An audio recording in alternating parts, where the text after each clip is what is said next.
Yeah, like. Oh, we're ready? Yeah. Okay.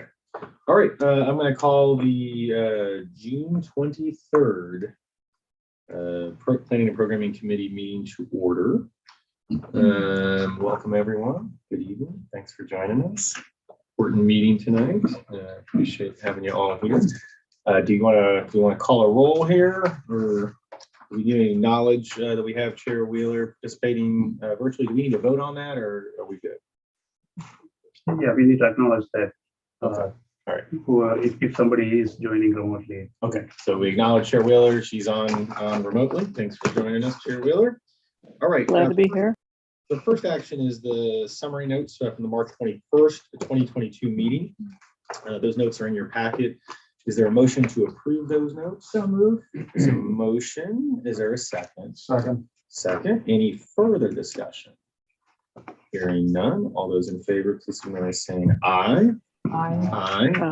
And the ayes have it. The minutes are approved, and that was a motion by Mayor Rochelle and second by Councilmember Steiner.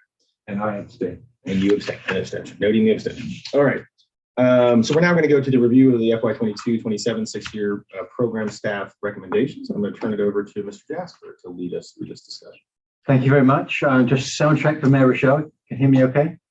Yes, and if I go like this, then it just means I'm enhancing your voice. That's all. Okay. Okay, great. I do have a 25+ page presentation.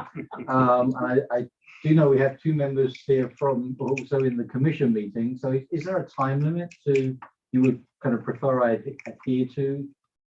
I want to hear it all. You want, okay. You will hear it. I can quickly. So I'm going to cover 6 topics this evening. They're listed on slide 2 of the deck, which I think you've all got in front of you. We'll start off just with some quick contextual information. This funding program, if you get the next slide, please. This funding program is our 6th funding program, and as you're aware, the authority approved just over $626 million for this program recently, and that makes it the second largest of your funding programs, with the only one that's larger being one that actually included 6 years worth of revenue rather than just 2 years of additional revenue. Your notes under the amount of, approved in bold total funding to date, which obviously doesn't include this program, is 2.5 billion. And on the next slide, just wanted to give you a sense as to what transportation investments you have secured with that $2.5 billion, which represents 12 years of funding from FY 2014 to FY 2025. You can see the primary modes broken out in the left column, and these are listed in descending order of in absolute terms for the number of dollars that goes with each mode. So roadway, you see 38 projects getting on for 1.5 billion out of the 2.5 billion, and that typically is new and widened facilities, and those facilities typically include new or upgraded sidewalks and trails. Transit's the next largest group, with closing in on $500 million, and that's where we include the BRT, bus acquisitions, maintenance and storage facilities, etc. And I'll talk about roadway and transit a little bit more in the next couple of slides. But looking down that list, you can see rail comes in next with 13 projects and about $250 million, and so on down the page. On the next slide, looking more closely at the roadway projects, in the left column, you can see the functional, what we call the functional classification from interstate through arterials down to local. And actually in the right column, you can see examples of the sorts of facilities that are associated with each functional classification. And the bottom line, literally the bottom line in under the column headed new lane miles, you see 139.82. That's the number of lane miles which are added to the Northern Virginia roadway system as a result of MBTA funding.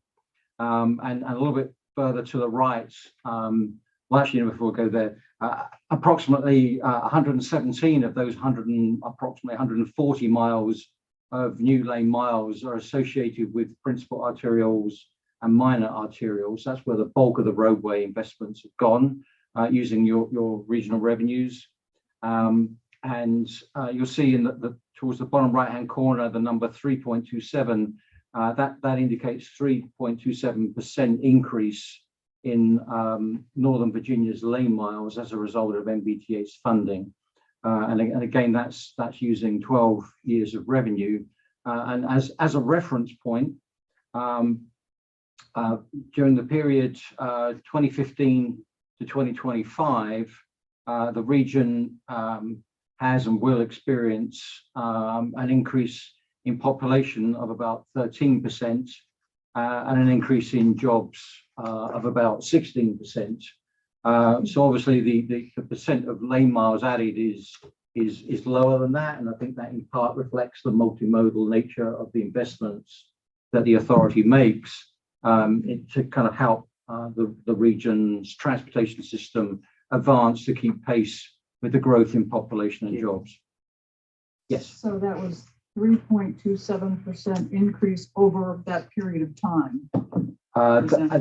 Well, it's not exactly apples to apples. That's a 3.27% increase using your revenues from fiscal year 14 to 25. A lot of those projects have not actually been implemented yet, but it represents the increase as a result of 12 years worth of investments. Okay. I'm just giving you the growth in population and jobs as an approximately same time period. It's actually slightly less time period for the increase in population, but it's kind of overlapping time periods, but it's not exactly apples for apples. Okay. It's a reference point, just trying to give you an idea of the growth in the region versus the growth in lane miles. Thank you. On the next slide, looking at transit, specifically bus rapid transit, MBTA has invested in 5 different BRT projects in the region listed here. We can't do the same lane miles comparison as we do for roadway. We have listed center line miles, which is basically the end-to-end mileage of the BRT systems. And in a couple of cases, we can give dedicated lane miles, those where there's right of way that's dedicated for transit BRT operations. In the case of the other 3 projects where we've indicated dedicated lane miles as TBD, these projects are still in a project development stage, and we don't know yet exactly how many more dedicated lane miles they will contribute. So that's why we've left that TBD. On the next slide. A quick question. Yes. So where you do have dedicated lane miles, are they also part of the count on the previous page? They are not. You mean the count of which Of count are you the referring to? lane miles added. Oh, I got you. Okay. I mean, I'm very, Whether a dedicated transit way lane mile counts as a lane mile. well, I wonder for purposes of the payment that you get from the state, for instance, how are they treating the RT? Are they treating it as a lane mile that you're getting this payment for? So, you know, just I've become more interested in this as the region is building out, because of course, lane miles drive maintenance payments That's right. at the state level. And the question is, with this much money rolling into lane miles, when are we going to hit this place where maintenance again starts to eat up what's available for smart scale and other kinds of, revenue sharing, other kinds of programs like that. Yeah, I mean, the other thing I would say on this, and I know it's a different set of calculations, but I think we need a similar context, which is the miles of sidewalk that we have. Yeah. We're planning to do that. Yeah. It's just that right now we have to get the 6-year I know you do. program. I know you do. transaction. It's just you know, But as we get dinged for yes, being too focused on roads, it'd be really interesting to show how many sidewalks we can. and I will note when we met with the secretary, and we had a chart that broke out how much money we're going to each mode per MBTA investment, and it's really 68 million for bike, ped, sidewalk type of project. And when people see 68 million, I guess your perspective really shapes your reaction. Some will say, oh, only 68 million. Other 68 million, that's a lot, you know, and talking to the secretary, it's like, yeah, people do walk and take bikes to work in Northern Virginia. Now, that may not be indicative of other parts of the Commonwealth. Even in Hampton Roads. Mayor Rochelle had a question. Did you have a follow-up, Mary? No. Mayor Rochelle. Are the lane miles for BRT, are they new or are they repurposed? Or is it a mixture of both? I mean, like putting in a BRT in a center lane as opposed to building a whole new lane? That they are actually new. I'm sorry, That they're new lanes. new, Yeah. okay. New, okay. I think with some of the other projects, then there may be some repurposing Okay. where there's mixed flow with the BRT and other traffic. So that's still kind of in the development process. On the next slide, in the left pie chart, we show by primary mode the 26 projects that are under consideration for this 6-year program. In the middle pie chart, also by primary mode, we show the requested funding, which totals 1.2 billion. And in the right hand pie chart, also by primary mode, we show the total cost of the projects, of the 26 projects that have been submitted. Obviously, you see for each of these, the dark blue color indicating roadway is the largest share, but the shares actually vary depending on whether you're looking at total number of projects, requested funding, or total project cost. So that's what we've evaluated. Just a quick reminder of the project selection process.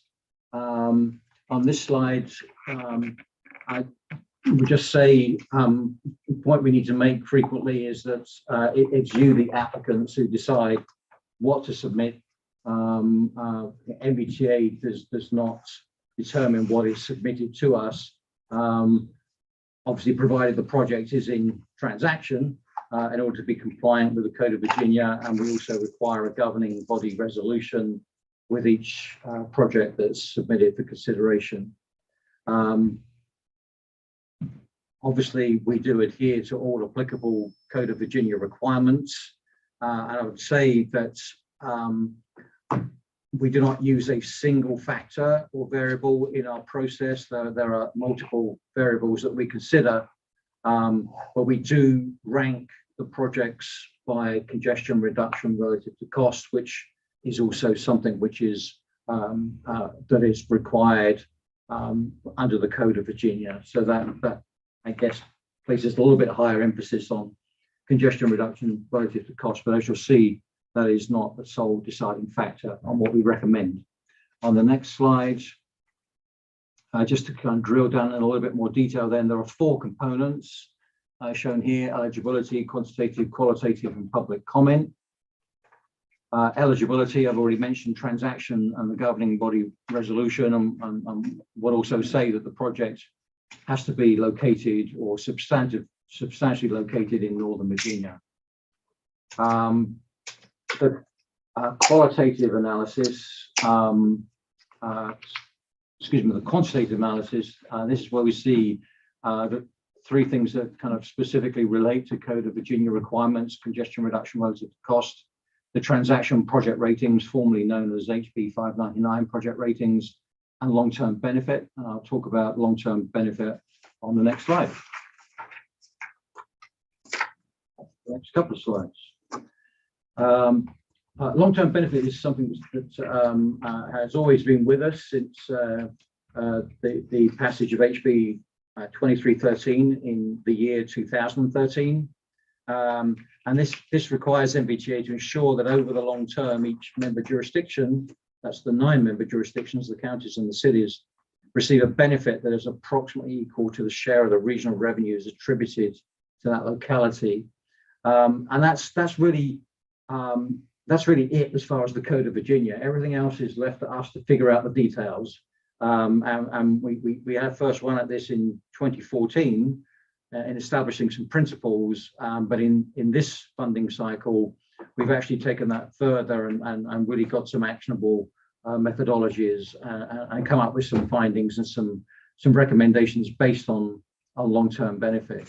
It's important to remember that the long-term benefit calculation is applied to the localities and then by extension to the projects submitted by those localities. It is not applied or calculated at the project level necessarily. So if one locality is kind of categorized in a particular way with respect to long-term benefit, then every project submitted by that locality is treated in that same way. And essentially with long-term benefit, we're looking for balance, right? A balance between the revenue percent and the benefit percent. What we try and do is to look at the recommendations to address any imbalances. And this is a constantly changing thing. It will change from cycle to cycle. It can even change between cycles if there are changes in the composition of our revenues. That may well affect long-term benefit as well. On the next slide, I've tried here to show you what the numbers are behind the thinking. You can see each of the 9 member jurisdictions in one of the columns across the sheet. I'm sorry if it doesn't jump out very clearly, but just focus on Arlington for a moment on the left-hand side, just because it's on the left-hand side. You'll see a red square with the number 10.1% next to it, and then you'll see a yellow diamond and a blue triangle. The red square is indicating the percent of revenue that we can attribute to Arlington. I should say the percent of revenue is actually very easy for us to calculate precisely. Nothing else is easy to calculate precisely. So Arlington, we attribute 10.1% of the revenue, but Fairfax County in the next column, 41.6, Loudoun, 19.9, etc. across the page. The blue and the yellow icons are really representing 2 different methodologies that we've used to calculate long-term benefit. Since the code doesn't specify long-term principles, talk about origins and destinations, there are different ways we can look at this, and we looked at it in 2 different ways because we can to get a sense as to the robustness of one methodology over another. And so what you see, or the way to interpret this, is if the red square is above the blue and the yellow icons, that means the share of the revenue is greater than the benefit. In other words, in the case of Arlington, it has not received as much benefit as it should have received based on the share of the revenue. When you jump across to Prince William County, you see that the situation is flipped, that the red square is underneath the blue triangle and the yellow icon. And so therefore, Prince William, which has, we contribute 14.9% of the revenue to Prince William County, it actually has received much more benefit than that revenue. So, I mean, in many ways, Prince William has overperformed in the first 5 funding cycles, but there is this imbalance between benefit and revenue. And it is that which we have attempted to address in this 6th funding cycle. I'll come back to that in a while. Next slide. Straight up, I know you can't read it. The intention here is not that you can read it. This is really just to kind of represent the totality or the near totality of the quantitative and qualitative analyses that we've done. So each line in this spreadsheet indicates one of the 26 projects, and then each column has got information about the project or about the evaluation of that project. So let me see here. These are ranked by congestion reduction relative to cost, which I mentioned earlier. It was very important to our process. Geographic balance and modal balance and public comments are not represented on here. They either happen later or they can't be incorporated into a diagram like this particularly easily. But I do want to just kind of come back to long-term benefit again, which is in the far right of the colored columns. That is the long-term benefit column, and in that column you see three colors: yellow, which indicates projects or a jurisdiction where we consider long-term benefit is approximately equal to the revenue share; brown, which is where we see the benefit is high relative to revenue; and green, where we see the benefit is low relative to revenue. So all of the projects that are marked with brown are Prince William County. The one project that's marked in green is Arlington County's project, and that's in a nutshell is the way we've done the long-term benefit evaluation. Next slide. And can we pause here? Yeah. Because the principles that you adopted said, like he's noted, 50% was project location, the remaining 50% was trip origin and destination. But then it was to be done on completed projects 10 and 10 years out. While we will hit the 10 years out next year, we established that, you know what, we should do this by every time we do a funding program. So we keep a rolling assessment of long-term benefits.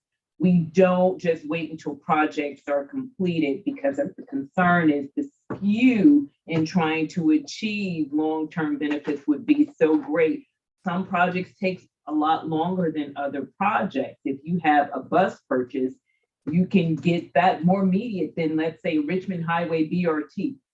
So this is why we do a rolling assessment with each funding program. Not to say the principles are not helpful, which they really are, but the part that we have gone a little above and beyond on is instead of doing it on completed projects, and of course the 10-year lookout. Since we were doing it on since we do biannual funding programs, we felt it important to make sure we're tracking long-term benefits with each funding program.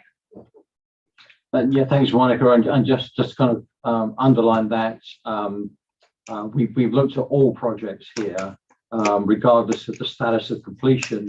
If we were to look at just completed projects, 53 out of the 142 SPAs that have or will be executed, 53, about a third of those are closed out SPAs.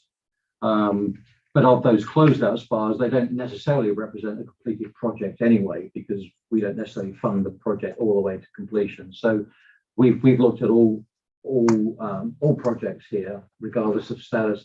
As time goes by, we will probably transition to looking just at completed projects, but it's too soon. The calculation would be too skewed if we just looked at completed projects at this stage. So skipping back to public comments, here we see, in fact, you've seen this before. Yeah, We've shown them most of this. I can skip over that if that's okay. Get to the overview of the recommendations. So we're recommending 20 other 26 candidate projects, as I'm sure you already know.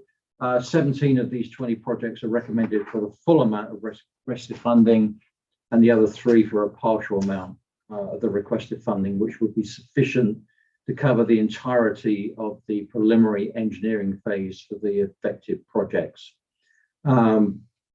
7 projects are continuation or closely related to previously funding projects, which is quite an important factor, but it isn't necessarily a guarantee of funding, because if you then look at the 6 projects that are not recommended, 2 of those are continuation projects. So being a continuation project is not a sufficient level of kind of justification for additional funding.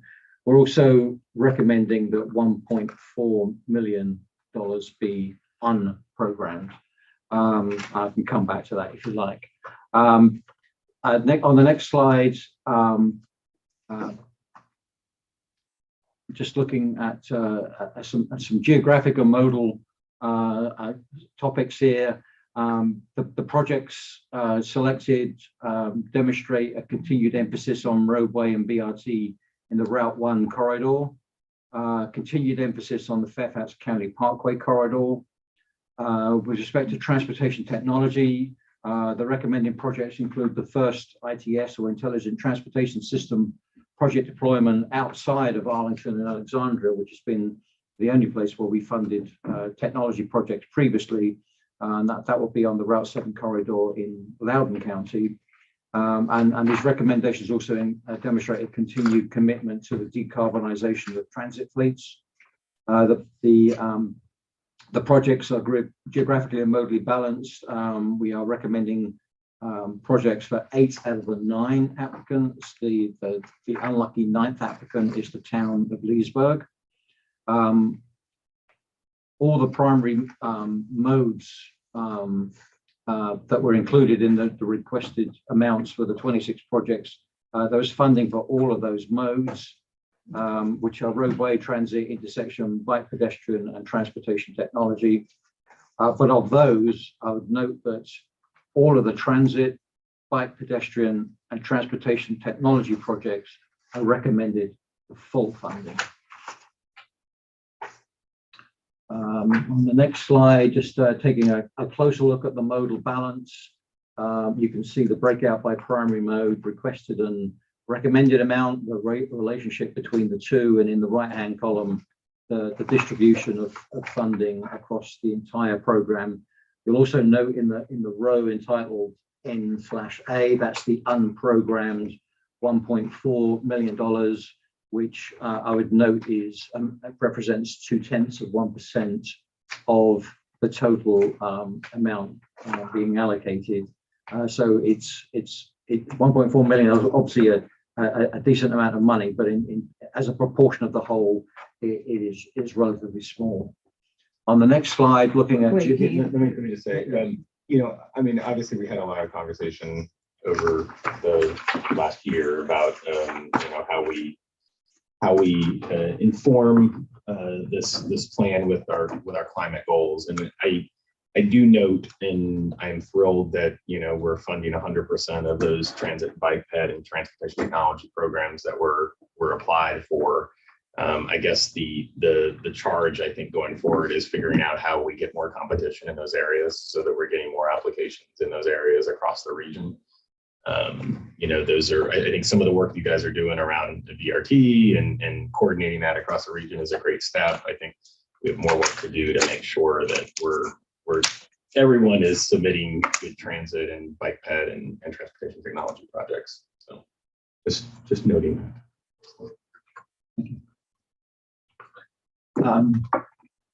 On the next slide, then we're looking at a geographic balance, and you can see, I'm sure you could advance the slides on in the left column, the 9 applicants. The next 3 columns address the number of applications, the requested amount, and the share of the total request, and then the final 3 columns represent the recommended number of projects, amounts, and share. For the most part, jurisdictions that submitted 4 or fewer projects received all of those projects were recommended for some amount of funding. It was Loudoun County and Fairfax County were the 2 applicants for whom they did not get all of their projects recommended for funding. I mean, Prince William County, Sorry, not Loudoun. I'm sorry, I meant Prince William and Fairfax counties. I apologize. I was excited there for a minute that we got all that. Sorry. At this stage, I want to refer you to your meeting packet. The last 2 pages of your meeting packet, which were not in the original distribution, include the same information that's in the rest of the packet for the most part, but just presented in a slightly different way. So there is a list of the recommended projects. Well, there's actually a list of all the projects and the status of the recommendations associated with each. It's up in the screen now. So and there's also a map showing the locations of those projects. This is information which has been available on our website. At least the map is on our website, but the list is new. I think the green color, the dark green colored are the recommended projects. The light green color projects are also recommended, but for partial funding, with the amount of recommended funding indicated in a red font, and then the yellow shaded, or the yellow rows in this are the projects that are not recommended for funding. So let's just go to the next slide then, just very quickly going through the recommendations. The 3 largest allocations are for Fairfax County Parkway, Widening, Richmond Highway, Route 1 BRT, and Boston MU Metro Rail Station West Entrance in Arlington County. These have all received, in some cases, significant amounts of previous funding, but they have all received funding from MBTA in previous funding cycles. The next 4 projects are also continuation projects, or projects that are closely related to a previously funded project, shown here. A Soapstone Drive extension in Fairfax, Richmond Highway widening, Loudoun County Parkway interchange, which is adjacent to the Loudoun County Parkway improvements that MBTA funded, and the West End Transitway Phase 1B, localized improvement in the city that will benefit the West End Transitway project as that comes forward. The next 10 projects, these are all projects that are first time for MBTA regional revenue funding. I'm not going to go through anything on here in particular, other than to note that the project at the bottom, these are all ranked, listed in order of the amount of the recommended allocation of funding. The project on the list at the bottom is the 2.5 million for the Route 1 corridor ITS. Oh, 7. Yeah. 7. just going too fast. Too fast. Route 7 ITS project in Loudoun County is actually the #1 ranked project when we look at CRRC, which is no great surprise, because ITS projects typically are top of our list, because although they don't necessarily secure a lot of congestion relief and other benefits, they do achieve it at a very low cost. When you're looking at congestion reduction relative to cost, that always pushes the ITS projects to the top. I'm surprised we've never received more applications. I think even with this allocation, we're still probably below $20 million for ITS projects out of the 2.5 billion. Just putting it out there. So that's those 10 projects. And then on the next slide, the 3 projects for partial funding recommendation. I would just spend a little bit of time on some of these. The first one here, 8 million for the Van Buren Road North Extension in Prince William County. This is a very high performing project based on CRRC, but we felt, based on the public comment that we received, which as you recall was there was a lot of the public comment, and probably 2/3 of it was not supportive of this project. And so, but that means there was a third that was supportive of this project. And as noted, it's a high performing project. We felt that the most appropriate thing to do and also consistent with precedents is to recommend funding for the preliminary engineering phase so that Prince William County can kind of advance the engineering analysis of this project, work with the local communities, and try and kind of get some general agreed approach that works for as many people as possible. And What was the most common complaint or opposition to that particular project? yeah, there were two groups, right? So in terms of the opposition to this project was mostly from the communities immediately adjacent to where the project will be constructed. And the supporting comments were from a community slightly further away where they were anticipating that if the roadway were to be built and cut through traffic through their neighborhood would reduce. So they were supportive of the project.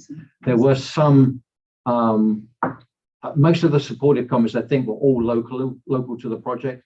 Some of the opposition projects were from zip codes that were further away from the actual location of the project.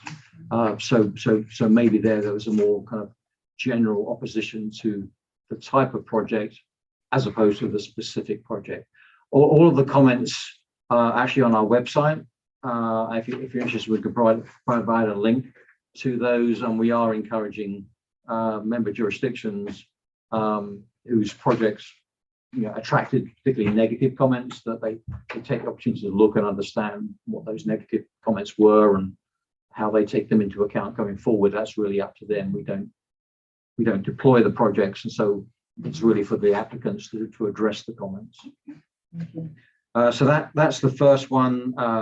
Then the next two on this list, really we were getting a long way down the list. We were mindful of modal and geographic balance, and so for Seven Corners ring road improvements, which is actually all three of these projects are new projects to MBTA, and also for the Prince William Route 1 and Route 123 interchange, we did not have the resources in terms of dollars available to go the full way with some pretty substantial funding requests. But we felt that by recommending P, it would allow those projects to at least continue in preparation and possibly to leverage other funding sources. On the next two slides, talk about the 6 projects that are not being recommended for funding. These are all actually listed in order of their congestion reduction relative to cost ranking.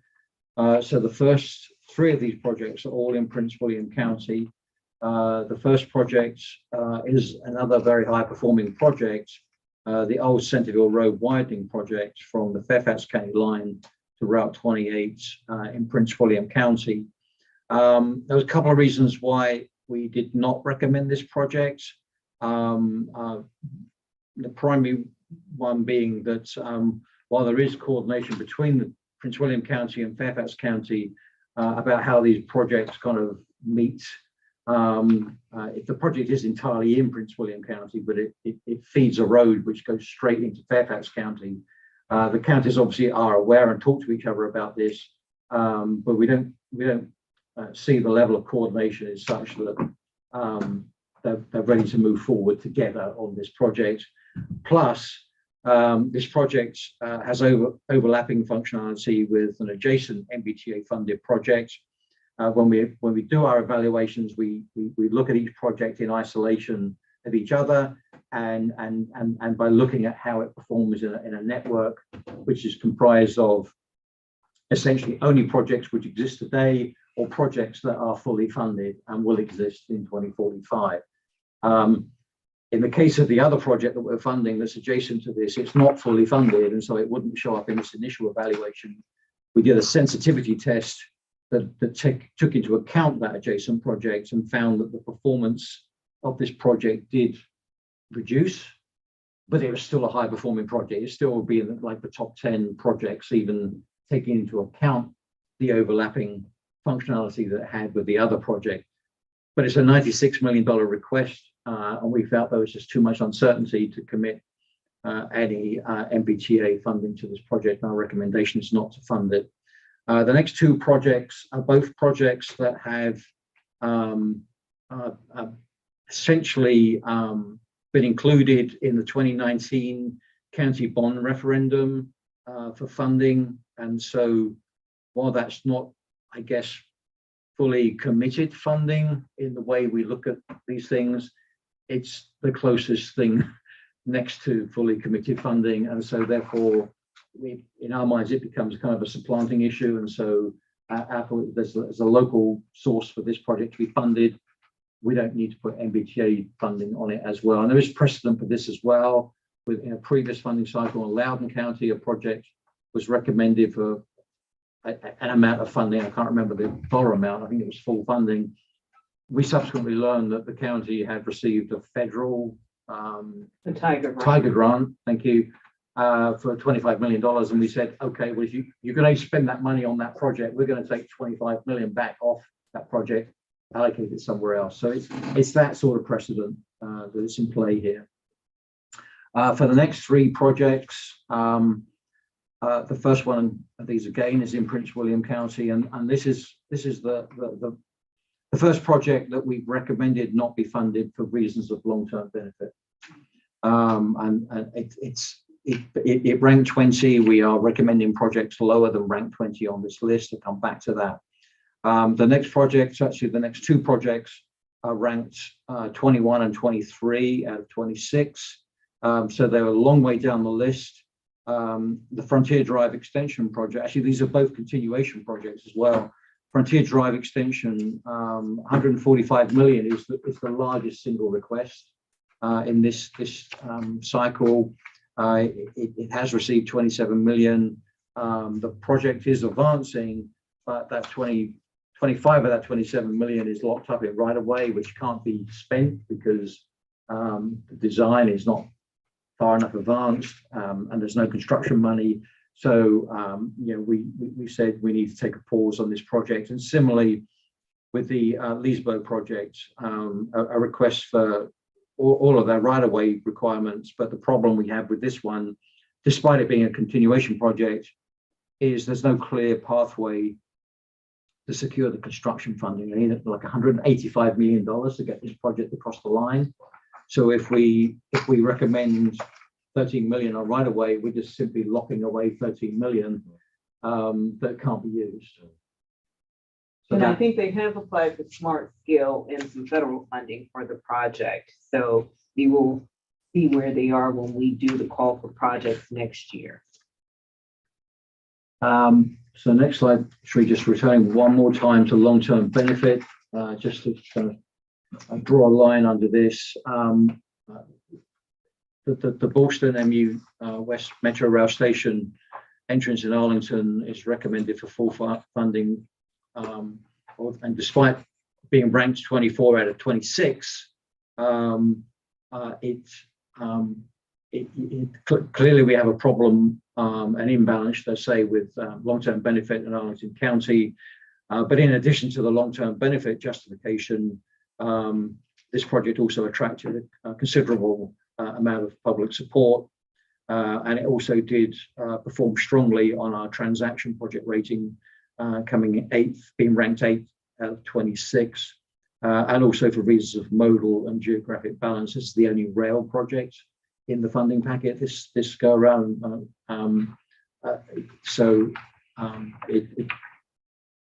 It didn't score well on CRRC, but it scored well on other things, including primarily long-term benefit. And as I mentioned on the previous slide, Neabsco Road, not recommended because of long-term benefit, trying to get that balance right in Prince William County.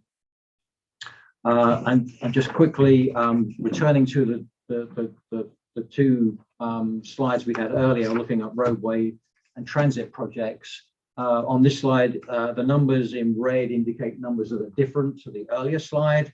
And I think the number I want to draw your attention to is in the middle at the bottom, at the 171.65, is the number of new lane miles associated with MBTA funding in Northern Virginia. Should this set of recommendations be endorsed by this committee and adopted by the authority in July. That goes up from 140, it was actually 139.82, but it goes up from about 140 to just over 171.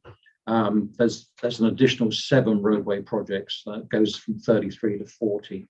And you may recall I mentioned earlier that the MBTA lane miles represent an increase of 3.25% in lane miles in Northern Virginia. That number will increase to 4.02% as a result of these funding recommendations if adopted.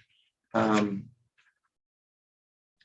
then on the BRT, there are no new BRT lines associated with these recommendations. There are no changes to centerline miles or dedicated lane miles. However, there are additional funds recommended for both the West End Transitway and the Route 1 Richmond Highway BRT. Moving to next steps, because it's really transitioning back to you. We met with the Technical Advisory Committee last week and the Planning Coordination Advisory Committee last night. I'd just like to invite Sri to give you a quick oral update of what happened at those 2 committee meetings. Thank you, Keith. Yeah, as Keith mentioned, both those committees met already, and both those committees unanimously endorsed the staff recommendation as presented to you now. There were good discussion. Several questions were asked for clarifications. I will just go through a few highlights. There were questions about the Metro and the Boston project.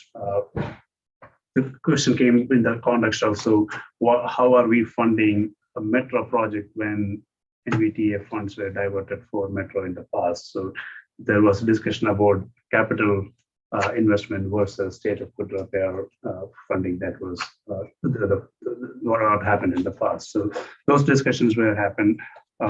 There were questions about the rationale for partial funding or no funding for certain projects. Keith probably explained to that view. There were more questions about what about this project, or what will happen if they don't get additional funding on some of the projects that we partially funded. Questions like that. Some questions about what are the other funding sources on certain projects where we are fully funding or partially funding. The nature of public comments and where these comments came from in terms of geography. We kind of alluded to earlier about Van Buren project, where most of the comments came from that project impact area, but there were some projects that came from across the regions too. So those kind of questions about the nature of the comments and the geography of those comments.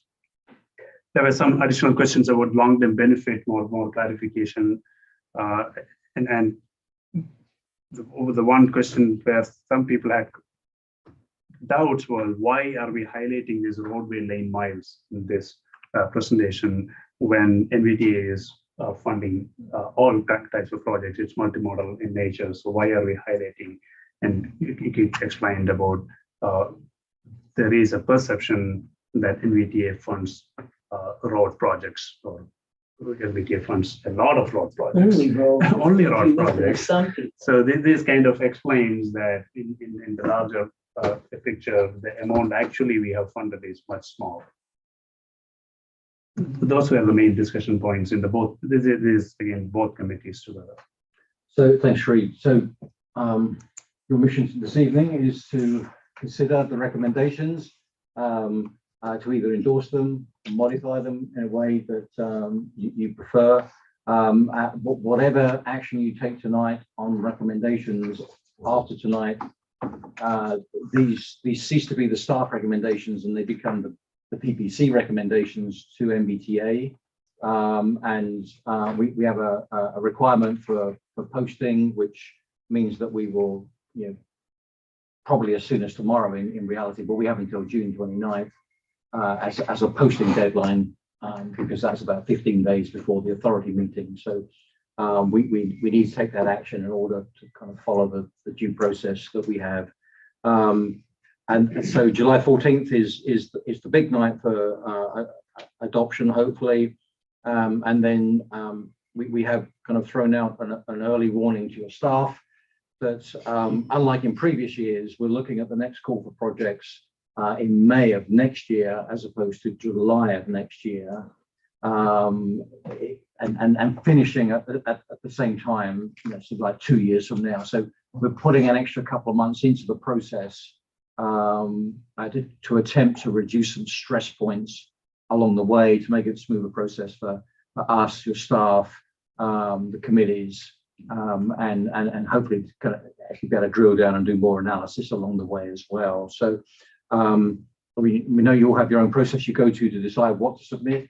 I would just say that what you'll be submitting in the next funding cycle will be based upon the project list in the transaction update that you'll be hearing out about a lot more in the second half of this year.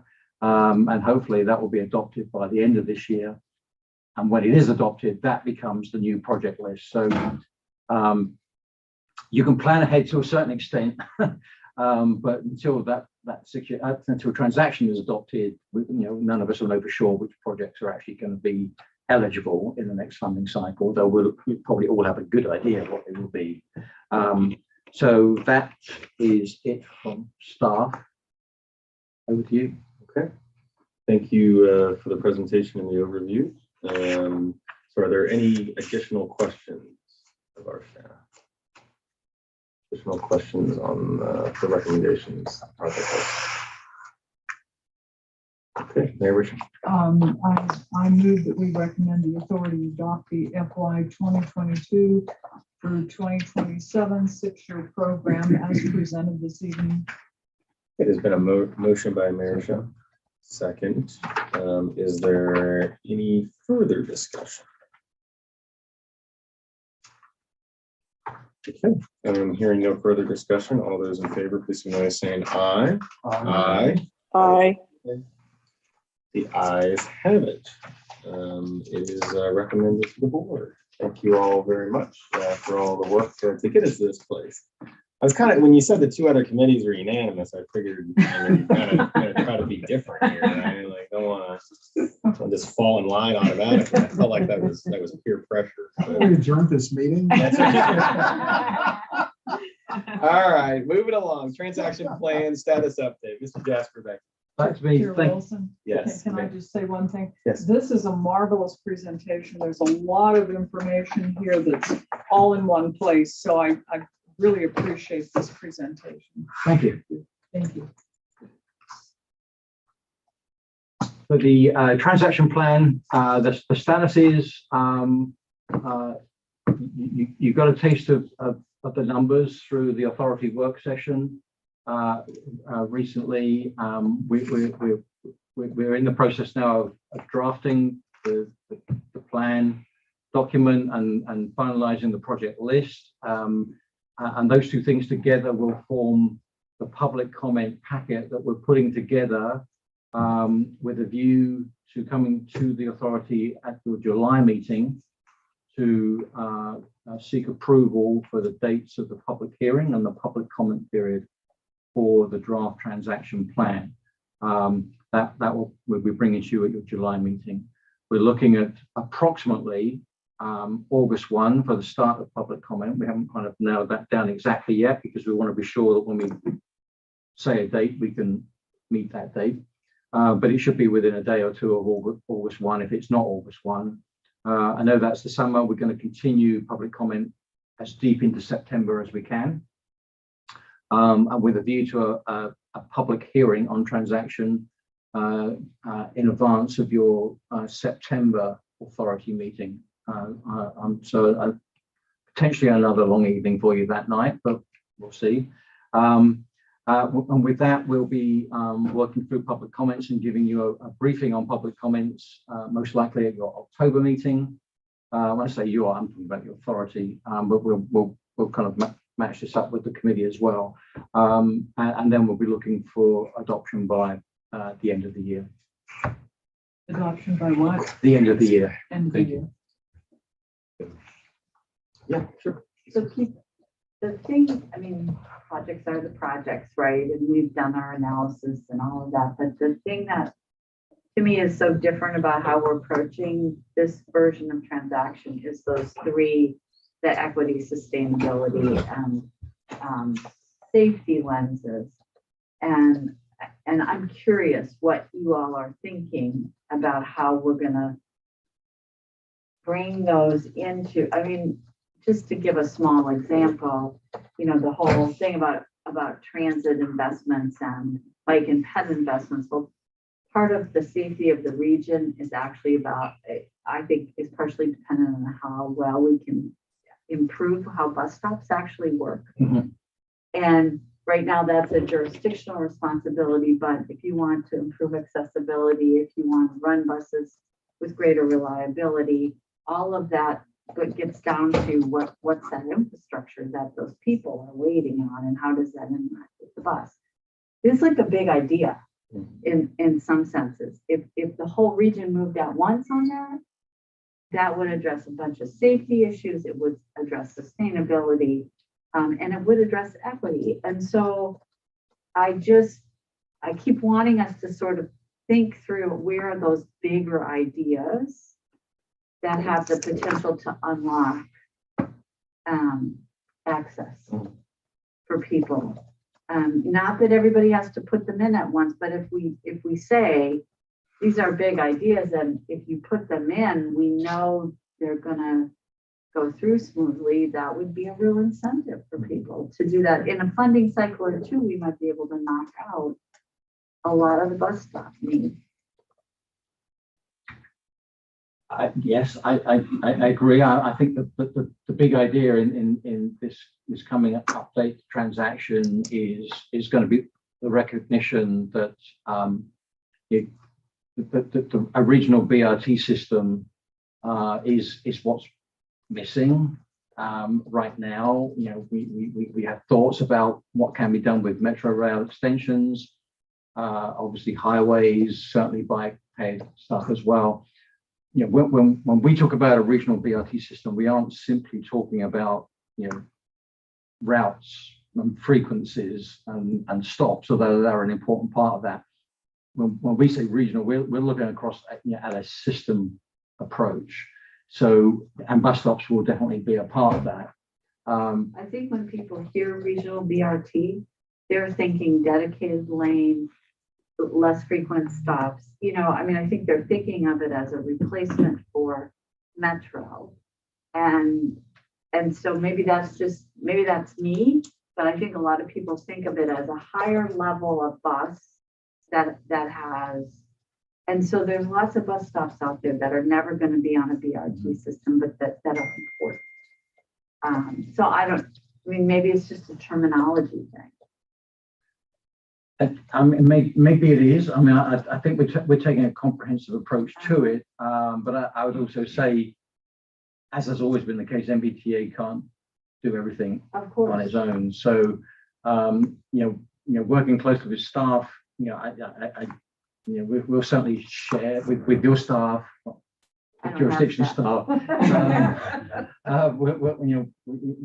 We've tried to kind of get a common understanding of things, but as with everything, you know, MBTA can't do everything. But it has certainly got a track record of investing in quality of bus stops. Because I think in the city of Falls Church, there's some examples of that. Right. No, I mean, we're just the big gorilla in the room in terms of how much money we and things already has available every year. Sure. We are. I mean, well, let me ask you a question, Mary, because I like that idea.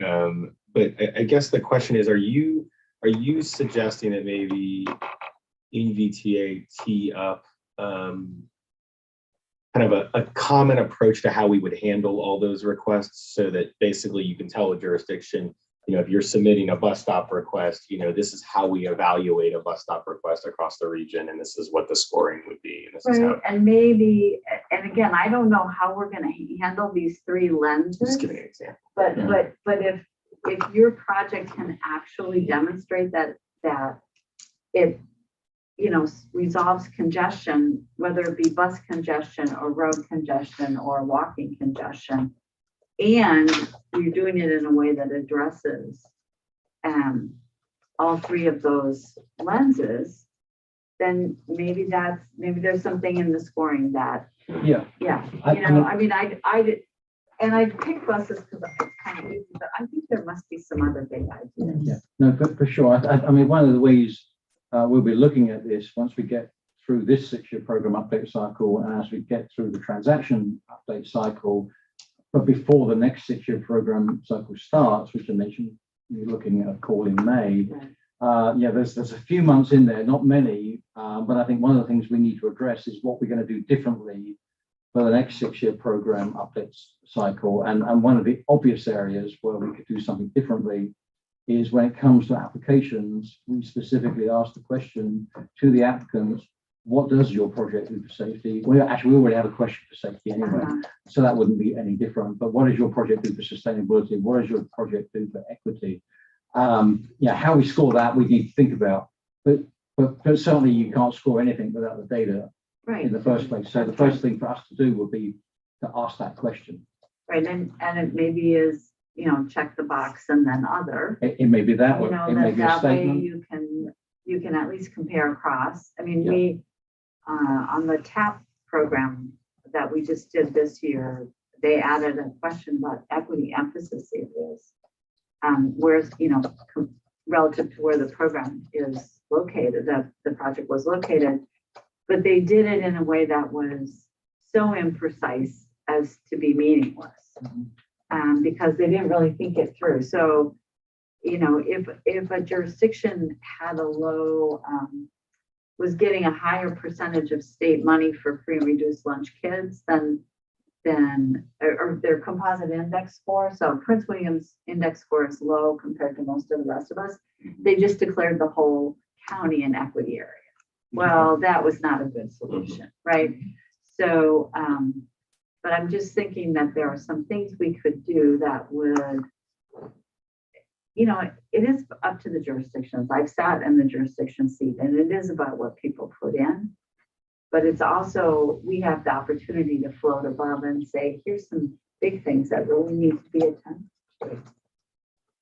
And the times what I would also add, Especially the time, but no, because in talking to, the TPB in their regional household travel survey stated if you're severely low income, you're 3 times as likely to drive. So then when and you live in the outer burbs, because housing affordability is better. When I talked to some of the transit providers, like Bob Schneider at PRTC, he said, my buses don't run the time of day that the shift workers need to get to work. That's right. We have been so focused on taking people into DC to work for the government and bringing them back. And it, we have to change that. And that shows in the pandemic, the post-pandemic data we've seen, as far as transit recovery, it's the commuting routes that are not recovering. It's the non-commuting hour routes that are recovering, or never even went down in a lot of cases, So no, it's no surprise. So we are trying to work with the transit providers because they're in an influx. How do they maintain service or even change routes?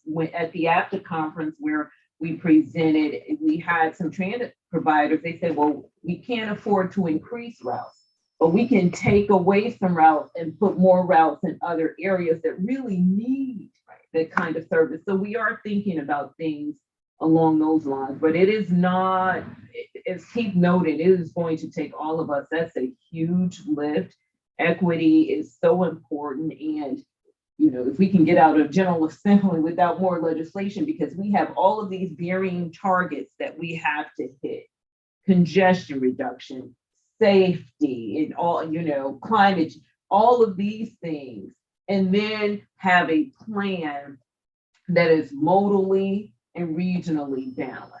So we appreciate any opportunity to have a long-range plan, which gives us more flexibility, admittedly, because it's geographically and fiscally unconstrained. But then it goes back to the project sponsors on what they submit. We try to the best of our ability to have that coordination that extends across jurisdictional boundaries. And this is why we're excited about the BRT working group. And, the cat's out the bag when I asked you to approve funding for the BRT study. so that we can undertake some of this.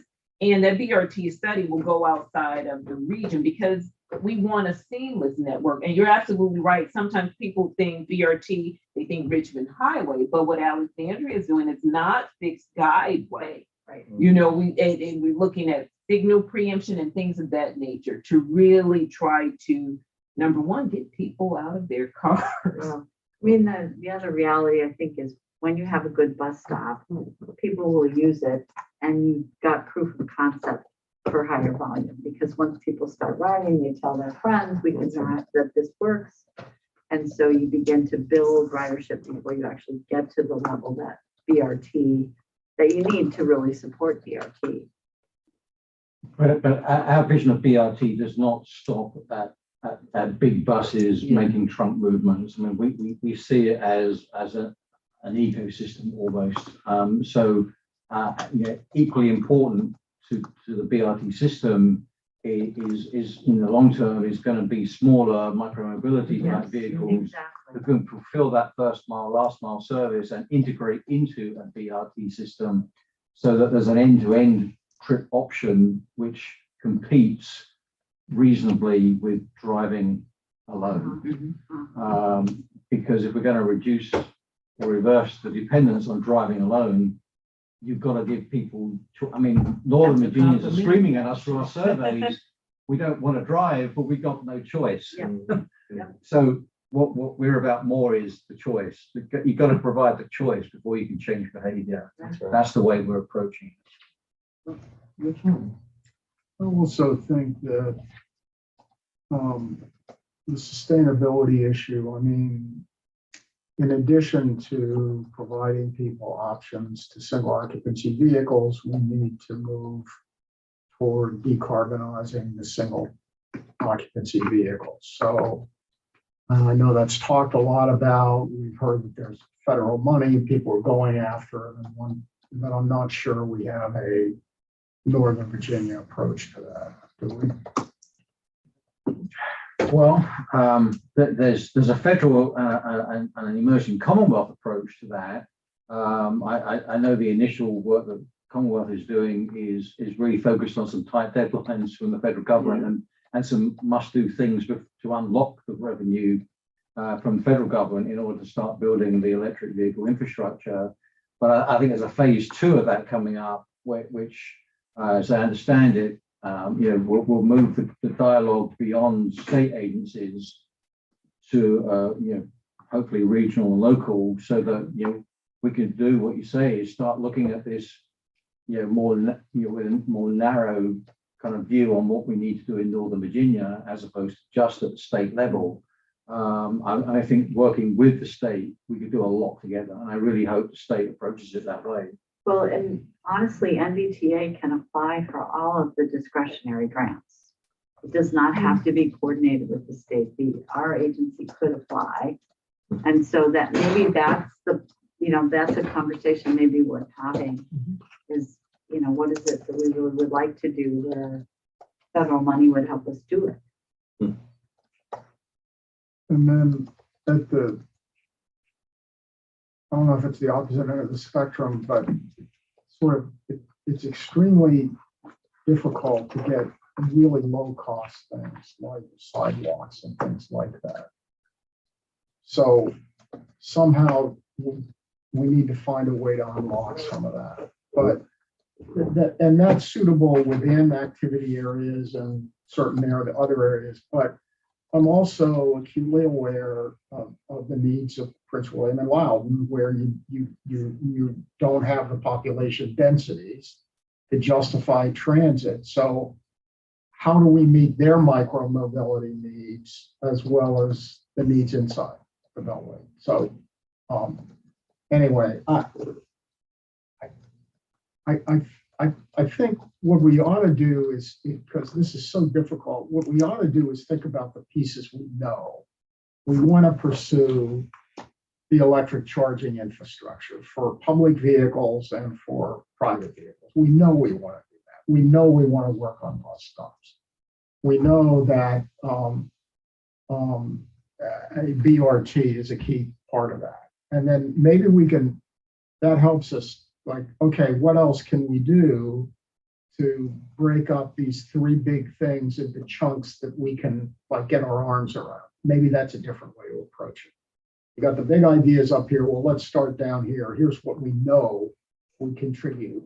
Where are we with regard to microtransit? What does it mean other than a catchy phrase? Right, and who's gonna provide?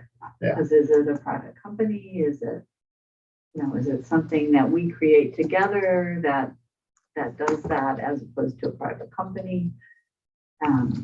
As on the bike and ped issue, the federal legislation that pulls out a piece of this of the highway safety money and focuses it on bike and ped, it gets triggered if 15% of your serious injuries and fatalities are bike and ped. Well, the state is under that 15% now. They've recalculated it. But I wonder for us, for our region, if we, where are we relative to that percentage?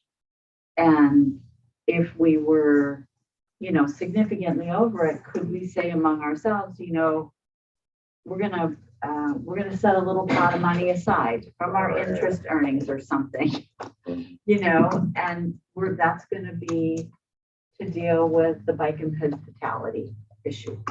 And that's a separate little application people could make that would get them sidewalks. And I guess Well, I think because as we've evolved, I think when HB 2313 was initially passed, and I'll say it, I think it was more to fund roads, but we've evolved if you look at the project. Right now, we can't set aside any money. All projects have to compete under the same scoring system. But having said that, we've had some larger trail projects like WOND compete very well against some of these bigger volume projects. I do think looking at the safety, fatalities when it comes to some bike pedestrian facilities is a good starting point, because everything doesn't have to be under HB 2313. exactly. That's really where I'm going, because And it begins to give us a metric we can track, Right. Monica, that where our investments are in fact hopefully, resulting yes. in a Yes. decrease in these fatalities Yes. and injuries. Secretary Miller asked, how do you know how many people are using it? And what we would like to do, and we just don't have the ability to do it, especially this year with 6-year program and joint transaction. But thank you for approving the budget for the modeler. We would like to do an analysis of some of the projects that are complete, and when I say complete, open to traffic, to see how they are actually moving the needle versus how the model projected that they would move the needle. So we are looking to do that as well. But you're right, I think just looking at that, and then other funding sources as well, could it be a federal pot? Well, I do think you guys should talk to Jen Dacey about where does she see Northern Virginia fitting in, because they're very happy. What we were told at our meeting was they're not prioritizing. They're signing everybody's letters. And only a very few things are going in the common law. So MBTA ought to, if we could bring some federal bucks to bear on some of this, that would be great. Not that you don't have anything to do.